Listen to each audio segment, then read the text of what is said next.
একবার দুটি বিড়াল এক বাড়ি থেকে একখানা পিঠে চুরি করে নিয়ে যাচ্ছিল। তারা পিঠেখানাকে দুভাগ করে নিল, কিন্তু দুটো ভাগ সমান হয়নি। এই নিয়ে দুজনের মধ্যে খুব তর্ক শুরু হলো। এ বলে তোর ভাগটা বড়, ও বলে তোর ভাগটা বড়। তর্ক আর ঝগড়া করেও তারা কিছুতেই মীমাংসা করতে পারল না। উপায় না দেখে তারা একটা বাঁদরের কাছে গিয়ে বলল, দেখো তো ভাই, আমাদের পিঠের ভাগ ঠিক সমান হয়েছে কিনা।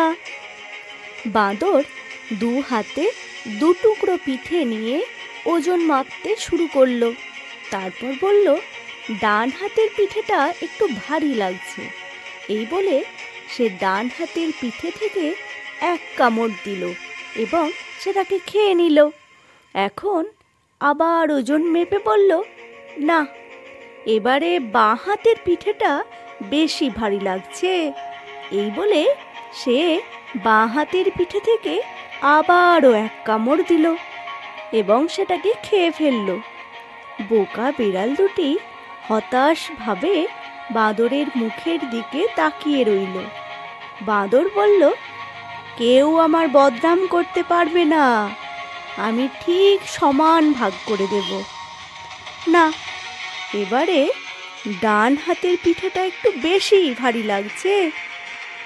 এইভাবে একবার ডান হাতের পিঠে থেকে এবং একবার বাঁ হাতের পিঠে থেকে খেতে খেতে পিঠের আর সামান্যই রইল।